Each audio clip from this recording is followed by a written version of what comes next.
예수님을 믿는다는 것은 여러 가지로 표현할 수 있습니다. 주님을 신뢰한다, 주님을 따른다, 주님 안에서 살아간다, 그런 표현을 씁니다. 그리고 주님께 나아간다, 그런 표현도 씁니다.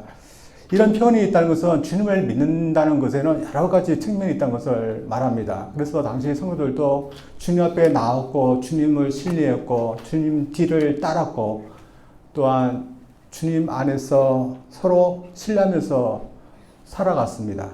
이것은 주님을 믿는 오늘날에도 마찬가지로 저희들도 주님 앞에 나왔고, 주님 안에서 살아갔고, 또한 주님의 가신 그 십자가 길을 저희들도 따라갑니다. 그래서 성경을 보면 믿음을 표현할 때 한 가지 말로 표현하지 않습니다. 여러 가지 면으로 표현하고 있는데 베드로 사도도 마찬가지였습니다. 당시의 성도들에게 믿음의 권면을 할 때 그는 먼저 주님이 재림하시는 그날 가족을 그 은혜를 사모하라, 또 소망하라, 그렇게 권면했고, 또 이 땅 가운데 살면서 하나님의 자녀로 순종하는 자녀로서 거룩하게 살라 권면했습니다. 본문 이전에는 하나님의 신령하고 순전한 젖을 삼아라, 그렇게 권면했습니다. 오늘 본문에는 뭐라고 권면할까요? 주님 앞에 나아가라, 그렇게 권면하는 겁니다. 한마디로 다 같이 주님을 믿는 권면을 하고 있지만 주님을 믿는다는 것은 무엇인지 구체적으로 말하면서 권면하는 것입니다. 오늘 본문에서 가장 먼저 주님께 나아가라고 이렇게 권면하고 있습니다. 주님을 믿는다는 것은 추상적인 어떤 교리 체계를 믿는 것이 아니라 인격적인 갖고 계시는 주님을 믿는 것입니다. 추상적인 어떤 교리를 믿는 그런 종교도 있습니다. 불교 같은 것은 추상적인 어떤 교리를 믿는 것입니다. 석가모니가 깨달았던 인간의 생사 고락을 체계해 놓은 것을 믿는 것이 불교 내용입니다. 그가 깨달은 것이지만 그 후에 체계적으로 만들어 놓은 것을 믿는 것이 결국에는 불교입니다. 그래서 그 불교에는 인격적인 존재가 없는 겁니다. 그래서 나아가야 될 대상이 없는 겁니다. 그러나 저희들에게는 나아가라고 말씀하고 있습니다. 왜 그럴까요? 저희들이 나가서 만나야 될, 의뢰야 될 그 대상, 주님이 있다는 것을 우리에게 얘기하고 있는 겁니다. 그래서 우리는 어떤 추상적인 교리도, 또한 신앙의 교리도 믿어야 되지만, 먼저는 주님을 앞에 나가야 되고, 또한 주님과 인격적인 교제를 나누면서 살아야 됩니다. 그분을 나의 하나님으로, 나의 주로 고백하고 인격적인 고백을 하면서 살아가는 것이 믿음 생활하는 것입니다. 우리가 믿음이 떨어지면 우리가 추상적인 어떤 교리는 우리가 붙들고 살지만 인격적인 하나님과 인격적인 주님과는 교제가 드물어지고 멀어진 것을 보게 됩니다. 그래서 저희들이 믿음 생활을 하면서 저희들이 더욱더 인격적인 교제를 하기 위해서 주님 앞에 나아가는 것을 우리가 매일매일 반복하려고 우리가 노력해야 될 줄 믿습니다. 따라서 오늘 본문의 말씀에서 베드로사는 당시 성도들에게 주님께 나아가라 말하지만 그렇게 나아가야 될 이유가 또 있다고 말하고 있습니다. 많은 전도들이 있지만 주님 앞에 저희들이 왜 나가야 될까? 당시 성도는 다 이미 주님 앞에 나갔던 그런 성도들이었지만 다시 한번 왜 나가야 되는지 말함으로 말미암아 그들에게 격려를 하고 있는 겁니다. 저희들도 이미 주님 앞에 나간 사람들이지만 그러나 왜 나가야 되는지 베드로 사도가 가르치는 것을 다시 한번 들을 말미암아 우리가 믿음에 더 굳게 설 수 있는 이 시간이 되기를 원합니다. 그래서 왜 주님 앞에 나가는지 그 이유를 한번 보기를 원합니다. 본문을 통해서 베드로는 딱 한 가지를 이야기합니다. 그것은 예수님은 우리의 모퉁이 돌이 되시기 때문에 우리 예수님 앞에 나가야 된다 그렇게 말하고 있습니다. 베드로 사도는 예수님이 모퉁이 돌이라고 말하고 있지만 베드로 사도가 처음으로 쓴 용어는 아닙니다. 이미 구약에서 하나님께서 쓰신 그런 용어들이었습니다. 이사야를 통해서 또한 시편 기사를 통해서 이 용어를 썼습니다. 그래서 베드로서는 이 용어를 사용해서 왜 주님 앞에 나가는지 말하고 있습니다. 그의 설명에 따르면 예수님은 우리 인생에 모퉁이 돌이기 때문에 나아야 된다 그런 말을 하고 있는 겁니다. 근데 여러분 이 모퉁이 돌이 뭘까요? 여러분 혹시 모퉁이 돌을 보신 적 있습니까? 저는 본 적이 없습니다. 왜냐하면 제가 직접 집을 짓지 않았기 때문에 보지 못했습니다. 근데 제가 중학교 2학년 때 저희 고향교회에서 직접 교회를 건축하는 것을 보았습니다. 기존에 있던 건물을 다 허물고 다시 지었습니다. 저도 참여했는데 유심히 봤는데 모퉁이 돌을 놓는 것은 없었습니다. 대신에 기초 공사라는 것을 했습니다. 그래서 기초를 놓기 위해서 땅을 깊숙이 파고 그리고 철근을 놓고 그다음에 시멘트를 이렇게 부어 넣는 겁니다. 그래서 그것이 굳게 되면 거기에다가 벽돌을 쌓아서 벽을 만들고 그리고 지붕을 얼면서 건물을 만드는 것을 보았습니다. 그래서 오늘날에는 모퉁이 돌을 넣는 것은 없는 겁니다. 그러나 철근이 없는 시대, 시민대가 없던 시대에는 이 모퉁이 돌을 쌓고 그 주위에다가 돌을 쌓아서 건물을 지었습니다. 그래서 이 모퉁이 돌은 다른 돌에 비해서 몇 배나 큰 돌입니다. 그래서 그 몇 배나 된 돌을 구퉁이 한쪽 면에다 놓고 가로 세로로 벽을 만들어서 돌을 쌓아서 만드는 게 됩니다. 그래서 그것은 기초석이고 그것부터 건물이 시작되는 것입니다. 이사를 보면 하나님 이스라엘 백성들과 다시 하시는 계획을 세워줬습니다. 이스라엘 백성들이 하나님께 범죄해서 우상 숭배를 하고 하나님 백성으로서 그 차의 지위를 다 잃어버리게 됐습니다. 그래서 심판받았지만 하나님은 심판만 하지 않고 그들을 다시 구원하시고 하나님의 백성으로 재건하시겠다 말씀하셨습니다. 그래서 하나님은 시온에다가 모퉁이 돌을 주시게 됩니다. 그래서 이스라엘 백성들은 하나님께서 재건하시는 그 구원 그 계획에 참여해야 되는 겁니다. 다시 말해서 하나님께서 두신 이 모퉁이 돌을 그들도 믿고 그 모퉁이 돌을 의지해서 그들도 하나님께서 건축하시는 그 건축 계획에 다시 참여해야 되는 겁니다. 당시 이 하나님께서 두었던 모퉁이들이 뭘까요? 이사야서는 모퉁이에 대해서 자세하게 말하지 않지만 다시 그들을 재건축해서 하나님의 백성으로 만들고자 하기 위해서 을이라는 그런 청량줄로 그리고 공이라는 저울줄로 만들겠다, 건축했다 그렇게 말합니다. 그래서 분명히 하나님의 신실하심을 기초해서 정의로 공의로 이스라엘 백성을 다시 하나님의 백성으로 건축하겠다 이 말을 하고 있는 겁니다. 그래서 이스라엘 백성들은 하나님의 그 신실함을 믿고서 다시 공의로 돌아왔습니다. 그리고 하나님을 믿고서 그들은 다시 의를 행하는 사람들로 다시 돌아가야 됩니다. 근데 하나님은 이 이스라엘 백성들만 재건하시기를 원하시는 게 아니라 온 인류를 다시 하나님 백성으로 재건하시려는 계획을 창세 전부터 하셨다고 말합니다. 그리고 모퉁이 돌을 놓으셨습니다. 그 모퉁이 돌이 누구를 말하는 걸까요? 하나님의 아들이신 예수님을 말하는 겁니다. 그래서 예수님은 친히 우리를 구원하기 위해서 모퉁이 돌이 되신 것이었습니다. 이사야 시대 때는 하나님께서 시온, 다시 말해서 예루살렘 거리에다가 이 모퉁이 돌을 두셨다고 말하는데 오늘날 인류를 위해서 하나님은 이 모퉁이 돌을 어디에다 두신 것일까요? 모든 인생 길, 이 지나가는 그 길에다가 이 모퉁이 돌을 두게 됩니다. 우리도 마찬가지입니다. 그래서 우리가 인생길을 살아가면서 여러분 다 이 모퉁이 돌을 만나게 됐습니다. 어떤 사람은 이 모퉁이 돌로 인해서 세워지는 사람이 있지만 이 모퉁이 돌로 인해서 넘어지는 사람도 있다. 그렇게 말하고 있습니다. 그래서 우리 인생이 해야 되는 것은 이 모퉁이 돌이 하나님께서 나를 위해서 주신 것이라고 믿고 받아들이는 겁니다. 그래서 이 모퉁이 돌을 기초해서 다시 하나님의 백성으로 돌아가고 다시 건축해야 되는 겁니다. 그러나 오늘날 많은 사람들이 하나님께서 자신의 인생길에다가 예수님은 모퉁이 돌을 두신 것에 대해서 어떻게 생각할까요? 많은 사람들은 싫어합니다. 잘 살고 있는 내 인생길에다가 왜 예수님은 모퉁이 돌을 두었는가? 싫어합니다.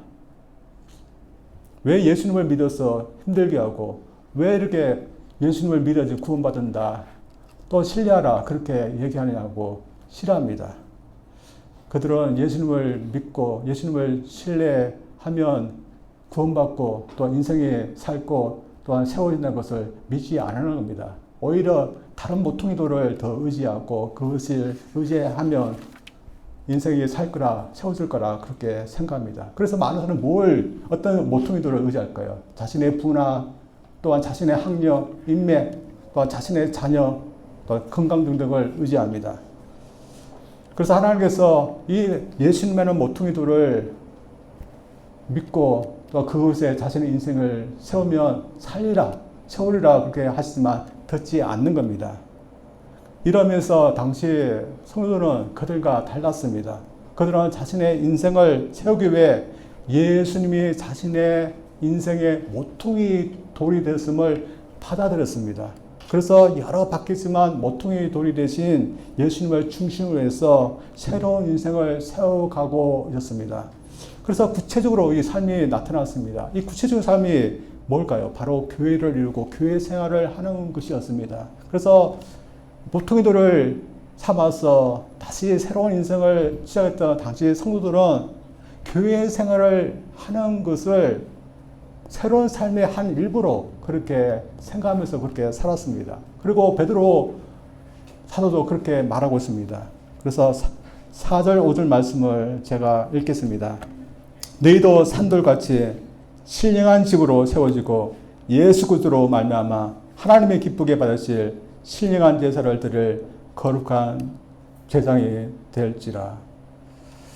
오늘날 저들에게 적용해야 될 말입니다. 우리 개개인에게 먼저 적용해야 됩니다. 우리 개개인에게 적용한다면 이 말씀을 어떻게 적용해야 될까요? 과연 우리 인생의 모퉁이들은 누구인가?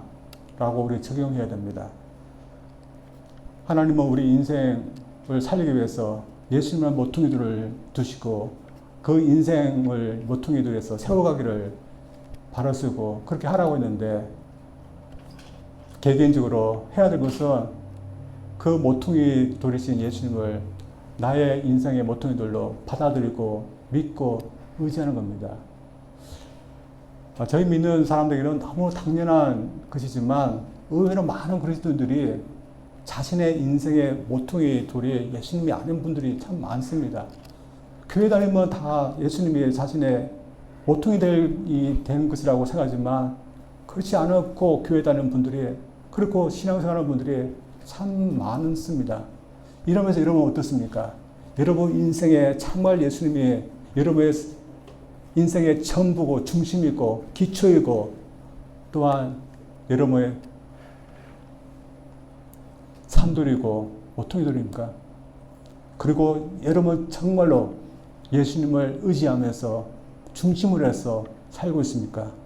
어떤 면에서 내 인생을 예수님이 모퉁이돌로 오셔서 그분을 믿고 산다는 것이 참 어렵습니다. 왜냐하면 그분을 말씀을 중심에서 산다고 하는 것이기 때문에 참 어렵습니다. 그래서 오늘날 그리스도이지만 그렇지 못하고 다른 것을 중심에서 사는 경우가 많습니다. 그러나 많은 그리스도인은 그럼에도 불구하고 예수님을 자신의 중심으로 삼으면서 사는 그런 그리스도인이 분명히 많을 줄 믿습니다. 저는 여러분도 그럴 줄 믿습니다. 따라서 여러분 예수님이 여러분의 중심이시고 모퉁이더라면 여러분 계속해서 그분을 여러분의 중심으로 삼으면서 살기를 원합니다. 그러면 여러분 인생이 세워질 줄 믿습니다. 저는 아직 인생을 다 살아보지 않았어. 예수님을 나의 모퉁이들로 삼으면 어떻게 되는지 저는 다 알지는 못합니다. 그러나 먼저 신앙의 생활을 했던 신앙의 선배들을 보면 어떻게 되는지 저는 많이 보았습니다. 그리고 그분들을 보면 자신의 인생에 예수님을 모퉁이돌로 삼지 않고 사람들과 정말 다르게 산다는 것을 저는 많이 보았습니다. 제가 아는 그런 분위기가 됐습니다. 어떤 목회자의 사모님이었는데 그 목회를 참 시골에서 작은 교회에서 하셨습니다. 그래서 참 어렵게 평생을 사셨습니다. 근데 참 내가 왜 예수님을 알게 되고 예수님을 왜 내가 내 중심으로 또한 모퉁이 돌로 내가 받아들여서 이렇게 고생하면서 사는가, 그렇게 후회하는 적을 제가 본 적이 없습니다. 대신에 참 만족하면서 사시는 모습을 보았습니다. 왜 그럴까요? 예수님을 모퉁이 돌로 받아들이고 사는 인생이 세워지는 것을 보았기 때문에 그렇게 하는 겁니다. 우리도 예수님을 우리 중심에 모시고서 예수님을 모퉁이 돌로 삼고 의지한다면 우리도 그렇게 될 줄 믿습니다. 그래서 모퉁이 돌 대신에 예수님을 거부하고 사는 사람들을 본받거나 부러워하지 말고 예수님이 나의 모퉁이 되시고 나의 기초가 되시고 나의 전부가 되시기 위해서 여러분 감사하면서 더 예수님께 나갈 수 있는 저희들 되기를 주님으로 축원드립니다. 두 번째로 적용할 부분은 교회도 예수님이 모퉁이 돌이 되셔야 한다는 겁니다. 베드로 사도는 교회 전체에도 적용돼야 함을 말하기 위해서 성도들을 산돌들이라고 했습니다. 예수님이 산돌이 됐어요. 성도들도 다 산돌이 되어서 신령한 집으로 세워진다고 말하고 있습니다. 그리고 그 집에서 하나님께서 기뻐 받으시는 그런 제사를 드리는 거룩한 세상이 다 될 거라고 말하고 있습니다. 이것은 개인에게만 적용될 수 없는 말입니다. 이것은 9절과 10절에도 같은 측면에서 말하고 있습니다. 한번 읽습니다. 그러나 너희는 택하신 족속이요 왕같은 제사장들이요 거룩한 나라요 그의 소유가 된 백성이니 이는 너희를 어두운 데서 불러내어 그의 기이한 빛에 들어가게 하신 이의 아름다운 덕을 선포하게 하려 하심이라. 너희가 전에는 백성이 아니더니 이제는 하나님의 백성이요 전에는 긍휼을 얻지 못하더니 이제는 긍휼을 얻은 자니라. 하나님은 개인을 넘어서 이스라엘 공동체 전체를 향해서 말씀하셨습니다. 시내산에서 그들과 언약을 맺으시고 이스라엘 백성들을 향해서 하나님은 너희는 내가 택한 족속이요 왕같은 제사장들이라고 말씀하셨습니다. 나가 이사야 선지자 쪽에서 재차 너희들은 거룩한 나요 나에게 속한 백성들이라 그렇게 말했습니다. 근데 하나님은 신약 시대에 와서 그리스도들을 그렇게 부르는 겁니다. 아브라함의 혈통에서 태어난 이스라엘 백성들을 그렇게 부르는 게 아니라 예수님을 자신의 인생의 모퉁이 돌로 삼았고 모시고 있는 그리스도를 향해서 너희들은 내가 택한 족속이고 왕같은 제사장이고 또한 나에게 속한 백성들이다. 거룩한 나라다. 그렇게 말씀하고 있는 겁니다. 그리고 예수님을 자신의 인생의 모퉁이 돌로 삼고 있는 사람들이 모인 곳이 바로 교회라고 믿습니다. 그리고 이렇게 예수님을 자신의 모퉁이로 모셔드리는 사람들이 모여서 교회를 이어두고 또한 교회 생활을 해야 되는 것을 우리에게 말해주라고 믿습니다. 따라서 서로 떨어져서 믿음 생활하는 것이 아니라 교회에 일어나서 교회를 세우는 데 기여하고 나아가서는 하나님 나라를 세우는 데 기여하면서 살아야 되는 것을 말합니다. 그래서 모퉁이 돌이신 예수님을 자신의 모퉁이 돌로 받아들이고 사는 사람은 이런 삶을 살아야 되는 것을 말하고 있습니다. 따라서 저희들이 교회를 이루게 된 것은 오직 한 가지에 의해서였습니다. 여러분 그게 뭘까요? 여러분 각자가 예수님을 나의 인생의 모퉁이로 받아들인 것에 그 공통점에 의해서 교회를 이룬 겁니다. 그래서 교회를 이룬 사람들을 보면 한 혈통에 국한되지 않습니다. 또 한 족속에 국한되지 않습니다. 대신 다양한 족속에서 나온 새로운 족속입니다. 세상의 다른 것들을 자신의 인생의 모퉁이 돌로 삼지 않고 오직 예수님만을 자신의 인생의 모퉁이 돌로 믿고 모시고 살고 있는 전에 없었던 새로운 족속인 것입니다. 따라서 당시 로마 시대 세상 사람들은 그리스도인들을 싫어했고 박해하라고 했습니다. 그 이유는 그리스도인들이 예수님만을 의지하고 충성하겠다는 하나님께 속한 새로운 족속으로 살고 있었기 때문입니다. 이 새로운 족속을 해체시키기 위해서 로마 정부가 얼마나 바뀌었는지 모르지만 이 새로운 족속은 해체되지 아니했습니다. 당시 성도들이 박해를 받고 또한 순교를 당하여도 예수님을 자신의 모퉁이 돌로 믿고 의지하는 것을 포기하지 않았기 때문입니다. 그래서 당시 교회는 예수님을 중심으로 해서 모인 그런 교회였습니다. 그래서 오늘날 교회도 그러할 겁니다. 오늘날 교회도 모두 예수님을 자신의 인생의 모퉁이 돌로 모신 신자들이 모여서 이룬 곳입니다. 그래서 교회를 위해서 또한 하나님 나라를 위해서 살아가는 곳이 교회인 것입니다. 그래서 이런 공동체의 면에 새로운 그런 인생을 사는 다 되는 그런 면이 있는 겁니다. 그런데 오늘날 많은 면에서 이 공동체 면이 사라지고 있는 것 같습니다.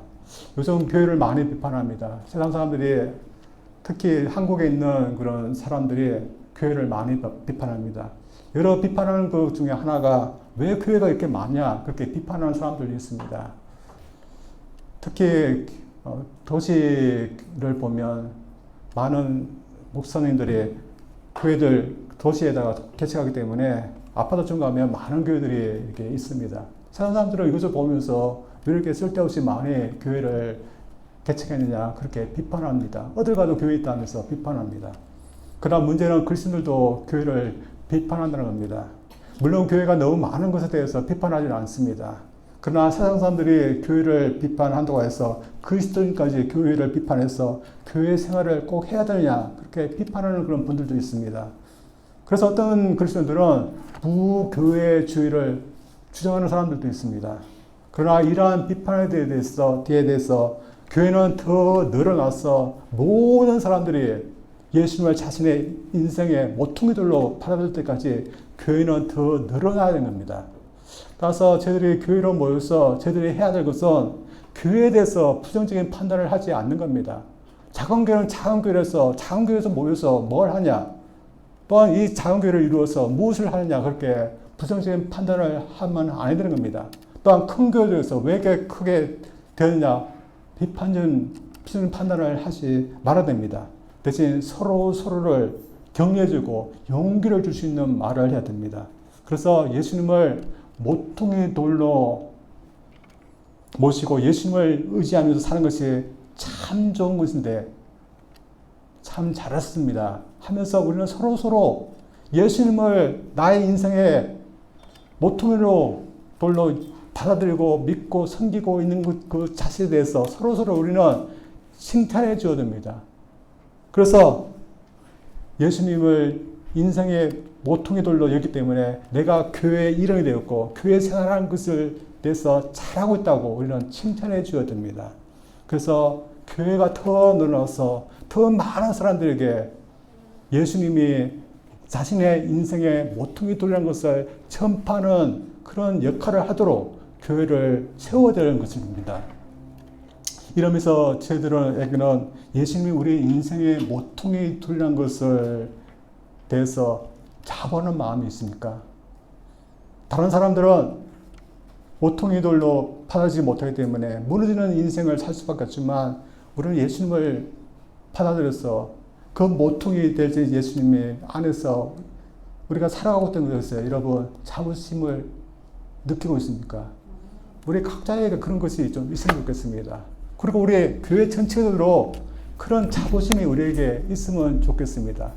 그래서 여러분 우리가 예수님을 나의 인생의 모퉁이 돌로 믿고서 의지하면서 사는 이것이 얼마나 좋은 것이 여러분 서로를 볼 때마다 참 칭찬해주고 또한 자부심을 느껴야 됩니다.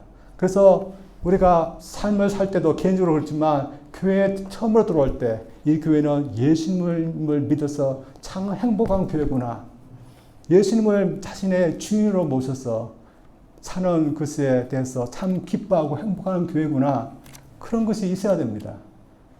여러분 하나님은 우리를 다시 건축하기 위해서 예수님을 모퉁이 돌로 저희들에게 주셨습니다. 그 모퉁이 돌에 자신의 인생을 세우는 자는 분명히 세워질 무너지지 않을 거라고 믿습니다. 많은 그리스도인이 이런 간증을 합니다. 저도 많은 간증을 들었는데 잊혀지지 않는 그런 간증이 있습니다. 복합, 통증, 증후군이라는 것을 앓고 있는 그런 자매님이 한 그런 간증이었습니다. 한 번 했는데 통증에 대해서 20대 후반부터 아무 사회 생활을 하지 못하는 것이었습니다. 가정생활뿐 아니라 학업 또한 직장생활도 할 수 없었습니다. 매일매일이 고통의 연속이었습니다. 근데 이런 통증 가운데서 이 자매님은 예수님께 불평하지 않고 사소한 것에도 감사하는 것이었습니다. 그래서 통증이 너무 심했는데 조금 통증이 줄어든 것에 대해서도 감사하는 겁니다. 또한 그녀의 간증을 보면 이 통증 때문에 더 하나님의 말씀에 대해서 갈급하게 됐다, 그렇게 말합니다. 자신이 의지할 수 있는 것은 하나님의 말씀밖에 없다는 것을 이 통증 때문에 깨달았다 합니다. 그래서 통증 때문에 비록 하나님 말씀을 읽을 수는 없지만 테이프를 틀어서 말씀 듣고 또한 목사님들의 설교를 들으면서 말씀을 들었다 합니다. 또한 찬송을 직접 부를 수는 없지만 찬송가를 계속해서 들었다 합니다. 이 자매님이 왜 그렇게 했을까요? 분명히 예수님을 자신의 인생의 모퉁이 돌로 받았기 때문에 자신의 인생이 세워져 간 걸 믿었기 때문에 그렇게 한 겁니다. 통증이 있다는 것이 자신의 인생이 잘못됐다는 것을 신뢰한 것이 아님을 그는 알았습니다. 대신에 예수님을 믿고 예수님 안에서 살아가는 그 삶이 세워지는 삶이라는 것을 그는 믿었기 때문에 그렇게 담대하게 감사하면서 살았던 겁니다. 저들도 예수님이 우리 인생의 모퉁이 돌이 된 것에 대해서 저들 감사하면서 우리 인생을 예수님이라는 그런 모퉁이 돌에 더 세우기를 원합니다. 저희 교회도 분명히 세울 줄 믿습니다. 왜냐하면 우리 인간의 그 노력, 인간의 어떤 것이 아니라 예수님은 모퉁이 돌에 우리 교회가 세워지기 때문입니다. 여러분 인생도 그럴 줄 믿습니다. 여러분이 아무리 노력해서 학업 또한 일, 어떤 건강을 위해서 여러분이 그것을 모퉁이 돌로 삼으면 무너지지만 예수님을 믿고서 예수님을 중심에서 살면 인생이 복될 줄 믿습니다. 우리 모두 예수님을 나의 인생의 모퉁이로 받아들여서 예수님을 중심에서 살 수 있는 저희들 되기를 주님으로 축원드립니다. 우리 기도합니다.